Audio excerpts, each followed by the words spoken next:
আপনার সফর থেকে এসে ইনশাল্লাহ আমাদের একটি নির্বাচনী রোডম্যাপ দিবেন, এটা জাতি আপনার কাছে আশা করে। অবশ্যই আলহামদুলিল্লাহ অনেক ভালো, আমরা ধন্যবাদ জানাই আমাদের সম্মানিত সদস্য সচিব মোস্তফা জামানকে, ওনার উদ্যোগে আজকে ঈদ পুনর্মূল্যায়ন। আসলে আপনারা জানেন আমরা দীর্ঘদিন এই ফেসিবাদের বিরুদ্ধে আন্দোলন সংগ্রাম করেছি।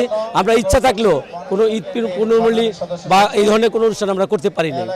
কাজে আমরা যেহেতু একটা সুযোগ পেয়েছি, সেই সুযোগে আমাদের সম্মানিত আমাদের সংক্রান্ত সদস্য সচিব সাহেব মোস্তফা জামান সাহেব হজে ছিলেন, হজে এসেই তিনি সিদ্ধান্ত নিলেন যে উনি সবাইকে নিয়ে একটি ঈদ পুনর্মূল্যায়ন করবেন।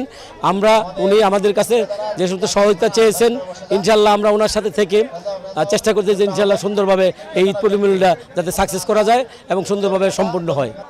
আপনারা জানেন আমাদের নেতা, আমাদের সর্বোচ্চ পর্যায়ের নেতা, আমাদের অ্যাক্টিং চেয়ারম্যান সাহেব জনাব তারেক রহমান সাহেব সবসময় বলে আসছেন যে এই সরকারকে আমরা সহযোগিতা করতে চাই, ডক্টর ইউনূসকে সহযোগিতা করতে চাই। যে সমস্ত সংস্কারগুলি নির্বাচনের সাথে সম্পৃক্ত, যেগুলি না করলেই নয়, সেই সংস্কারগুলি করে আমরা ঈদের খুশির সাথে জনাব আমাদের সবার সর্বজন শ্রদ্ধেয় আমাদের জনাব প্রধান উপদেষ্টা জনাব ডক্টর মোহাম্মদ ইউনূস সাহেবকে অনুরোধ করব, আপনি বাংলাদেশের শুধু নয় সারা পৃথিবীর একজন সম্মানী ব্যক্তি, আপনি বাংলাদেশের দায়িত্ব নিয়েছেন, বাংলাদেশের 18 কোটি মানুষ আপনার দিকে তাকিয়ে আছে। ইনশাল্লাহ আমরা আশা করি এই ঈদের যে আনন্দ, এই আনন্দ ঘন সবাই যেভাবে আমরা আনন্দতে আছি, খুশিতে আছি, ইনশাল্লাহ আপনি আমাদেরকে একটা খুশির সংবাদ দিবেন, সেটা হলো আমরা সফর থেকে সাকসেস, আপনার সফর সাকসেস হোক, আপনার সফর থেকে এসে ইনশাল্লাহ আমাদের একটি নির্বাচনী রোডম্যাপ দিবেন, এটা জাতি আপনার কাছে আশা করে।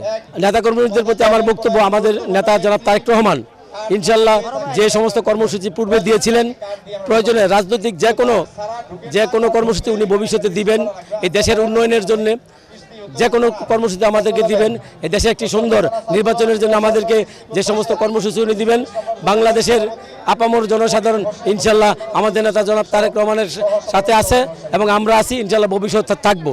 এবং আপনারা জানেন আমাদের নেত্রী লন্ডনে আছেন, উনি অসুস্থ, আপনারা দোয়া করবেন যে উনি দ্রুত সময়ের মধ্যে সুস্থ হয়ে আমাদের মাঝে ফিরে আসেন এবং উনি দেশে আসার জন্য উদ্গ্রীব হয়ে আছেন। ইনশাল্লাহ আমরা আশা করি যে হয়তো বা উনি ইনশাল্লাহ এই মাসের ভিত্তিতে আসতে পারেন এবং আমাদের নেতা অতি দ্রুত সময়ের ভিত্তিতে ইনশাল্লাহ এসে এই বাংলাদেশ জাতীয়তাবাদী দলের হাল ধরবেন এবং ইনশাল্লাহ বাংলাদেশের 18 কোটি মানুষের যে চাহিদা, ওনার যে 31 দফা ঘোষণা করেছেন, ইনশাল্লাহ সেই 31 দফার মাধ্যমে বাংলাদেশের মানুষের প্রত্যাশা পূর্ণ হবে বলে আমরা বিশ্বাস করি। আমার নাম মোহাম্মদ আলী আকবর, আমি আলী নামে পরিচিত। 48 নম্বর ওয়ার্ড বিএনপির কাউন্সিলর ছিলাম, বিএনপি থেকে মনোনীত। আমরা দুজন উত্তরে পাশ করেছিলাম, এর ভিতরে আমি একজন।